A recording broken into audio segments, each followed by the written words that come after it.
point, NC State. Clara Vautrin rising to the occasion. The green 22, she puts the ball perfectly low to the tape. That ball has so much movement. Great serve by Clara Vautrin.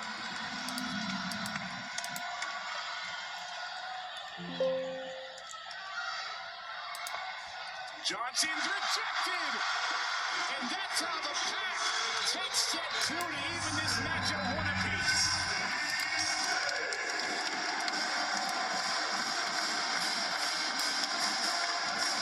That's one way to end the set if you're NC State. Look at this block setup. Really proper. Jordan Smith, fire me up. All momentum with NC State right now. More volleyball to come on KC's Network after the break.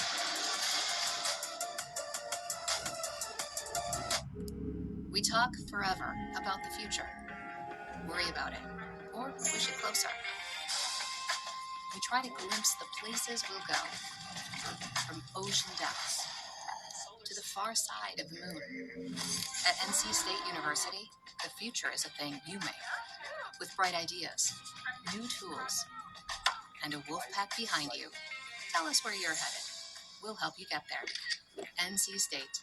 Think and do. Welcome to Athletes Unlimited Pro Volleyball. 44 of the best players on the planet on 4 teams.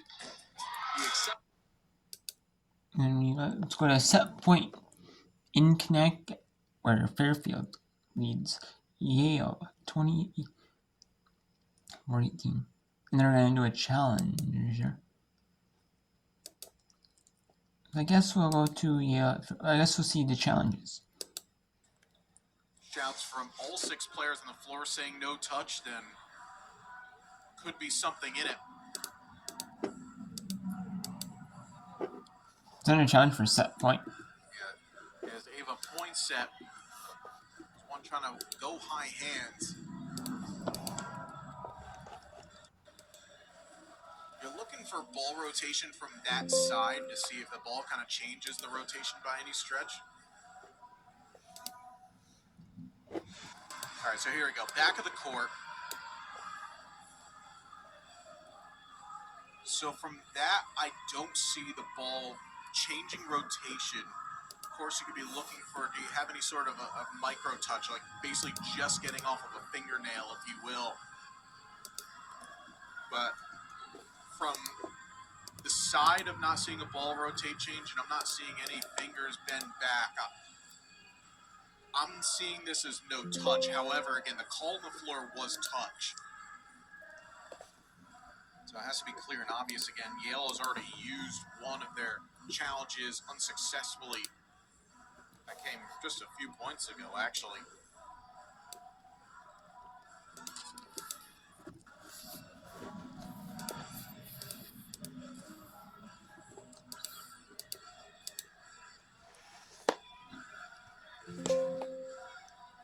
Still having a long look at it now. It seems that our down official has a call. Again, if the call's overturned, Fairfield wins set 2. Okay, so call stands. I saw the slashing motion from the down official, which means that there's not enough video evidence to support a potential overturn, but you still lose the challenge.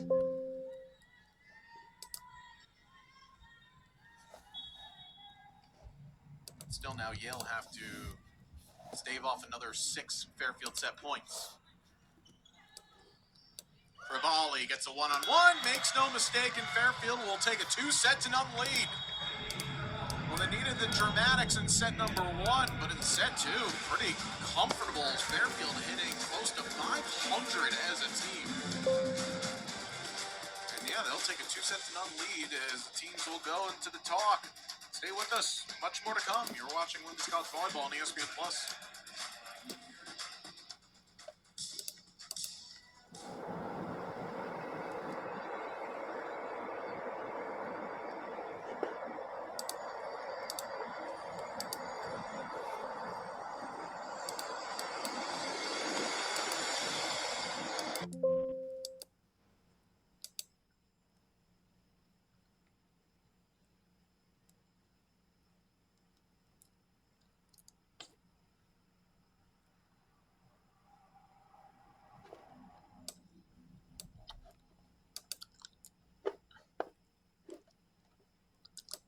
Well, I guess we'll go to Omaha Crean.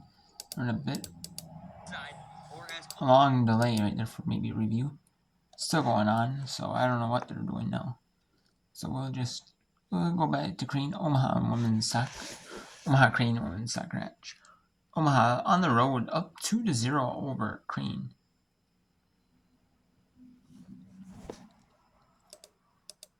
And then a player comes from behind and forces her to do something she doesn't want to do. She doesn't have an outlet. They've got a great job of just creating pressure when they think they've got to run. Sides to Solomon. Now directing traffic is Savannah Solomon to Hyde in the middle and off of Keneally, far side. Fighting for position is Offer. She'll send it back in. Great look. And it's just over Keneally. And then the following shot goes wide and right and up top by Kulik. Yeah, Kulik was in a good position. She'd gotten herself forward, waiting on that far post to pick up any trash that came through. Just didn't have the angle. Good job of LaRock shielding her out and not making it an easy task. And now a whistle. Looks like we've got some contact to the head of of Isabel Milne. So she'll have to come off and get checked out. Lindsay Birch will take her spot briefly. A little short in the mouth there. And again, it's been a physical game. It's hard to watch a Creighton women's game and not come away thinking it's a physical game. It's the way Jimmy Walker has his team play. Charlotte Huggard, the starting goal for the second half. It's her third start of the season. She's played in 4 matches. And it's a Maverick throw-in. On the far side, the men will play at 7:30 here from Morrison Stadium with both squads. All over the top of Offer. Creighton another throw-in. And for Omaha, you just want to make this second half as absolutely boring as possible. Honestly, with a 2-goal lead, anywhere will do on the clearance. Put it into the third row. Doesn't matter. Make this game absolutely a slog for Creighton as they try to claw back from 2 goals down. Milne back in for Birch.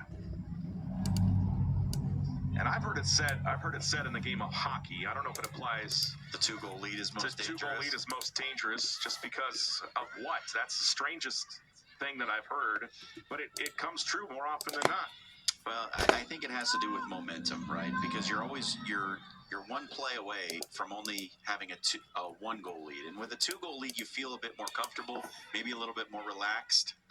Sent in, and there's Huggard right on top of it on the long ball sent from Clara Kulik. But if that 1 play happens when you're slightly relaxed because you've got the 2-goal cushion, suddenly the momentum is flipped to the other side, and now you're one play away from being level. And so maybe you tighten up a little bit. Maybe the tension starts to creep in.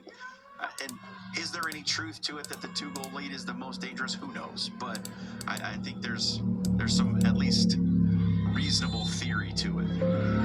Foul on the Jays. That's one of the superstitions that you believe in so much. Yeah, all one of them.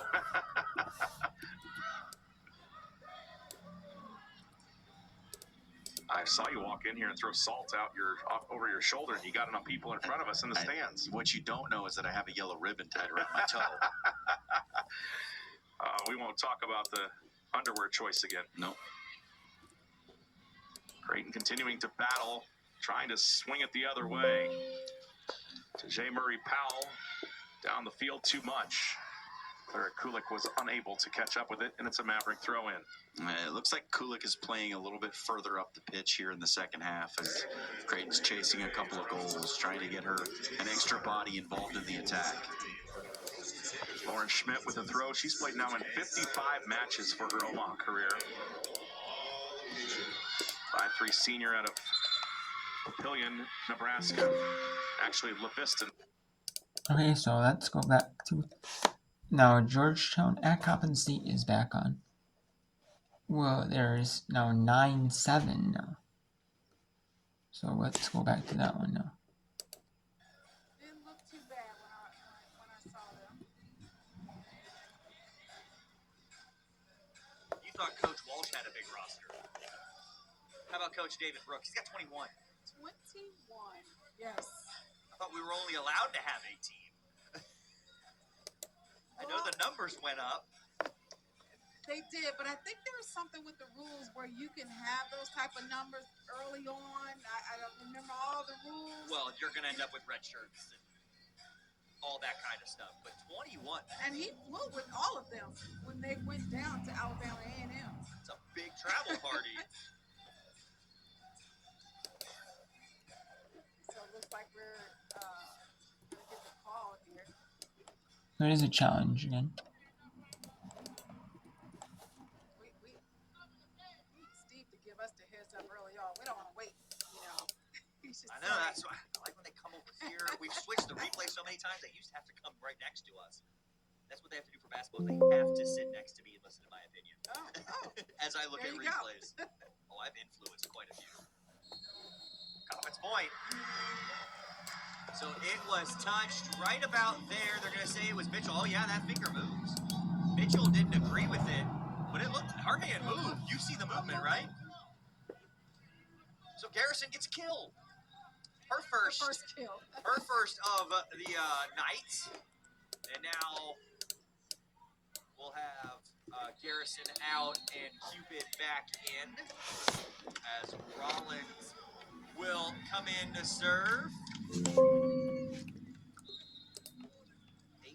aces from Aya, a sophomore from Silver Spring a season ago. Just one on the year, though, for her. Coppin leads by 4 as we are back underway. Errant pass. They're going to reset here with Stafford rolled to the back row.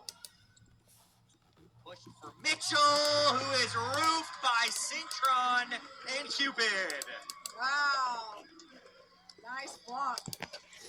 Cintron fired up, I might add, after that rejection. I'm going to say that she was the one that got her hands to it.